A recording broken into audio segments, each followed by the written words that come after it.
And the next sacred cow is get a job, or go to school and get a job. Now, the problem with getting a job is, who do you think pays the most taxes? The owner of the business or the worker? To that, I'll turn to my accountant here, Tom. Well, it's clearly the employee who's paying the most taxes. And you know, I started as an employee right out of school, and I was paying high taxes. Even though my job is to reduce taxes, I was paying high taxes. And then I started, I know, ironic, isn't it? and then about 15 years ago, I started my own business. I started my own CPA firm, and I was now self-employed, and I was even paying more taxes. So it wasn't until I started acting like a bigger business and was really a significant sized business that I started paying less taxes. And it's because it's the business owners, and it's the entrepreneurs, and it's the investors, the active investors, that really pay the least amount of taxes. Time out. During this program, you'll hear a lot about E, S, B, and I, also known as the cash flow quadrant. E stands for employee. Employees have a job. S stands for self-employed small business or specialist, like a doctor or lawyer. These people own a job. B stands for big business, 500 employees or more, and these people have other people working for them. And I stands for an investor, and investors have their money work for them. Now, my poor dad always said to me, go to school and get a job, and he wanted me to become an employee or a specialist like a doctor or a lawyer. My rich dad said, if you want to be rich, you have to be on the business owner or the I side. And that's the difference between my rich dad and my poor dad. If you look at the cash flow quadrant, you have the E, S, B, and I. The people that go to school are on the E and the S side. The S stands for specialists like a doctor or a lawyer, and E's are employees. But doctors and lawyers pay the highest taxes, right? Oh, by far. It's those people that are self-employed, because not only are they paying the highest income taxes, they also get the privilege of paying Social Security taxes and Medicare taxes on everything they earn.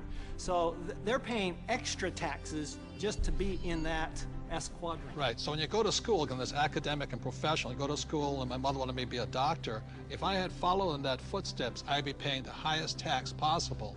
And they make a lot of money, but they pay the highest percentage in taxes. So that's why this relates back to go to school. That's right, and they actually have the fewest options of reducing their taxes. The tax laws are really geared towards those people who are creating jobs. You know, and those are the entrepreneurs, those people who are creating housing and, you know, building real estate, because that's, the government understands, that's what we need.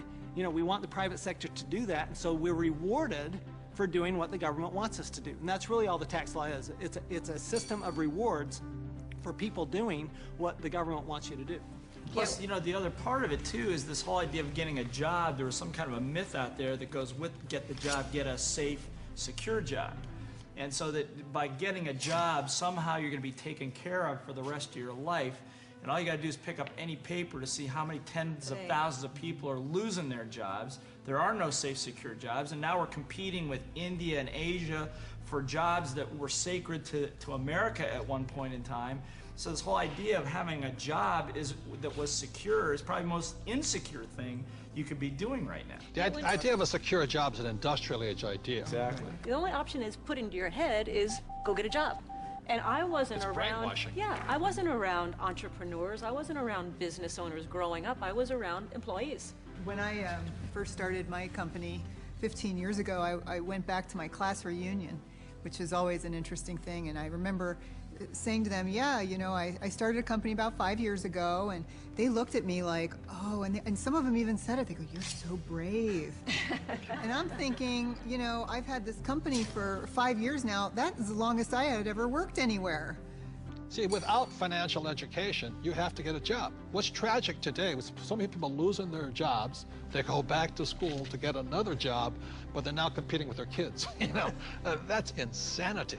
So we're not saying jobs are bad. We're just saying as entrepreneurs, our job is to create jobs. The government doesn't really create jobs. They need more entrepreneurs. I didn't even know there was another option growing up. I didn't know there was another option. I didn't know. I thought all you could do was get a job.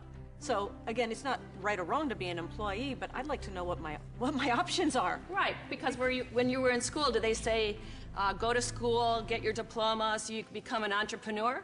No. I mean, you'll never hear that in the school system. No, they said work your way up the ladder, get the bigger Get a better paycheck, get a job, better go to college job, to get a higher better pay. job.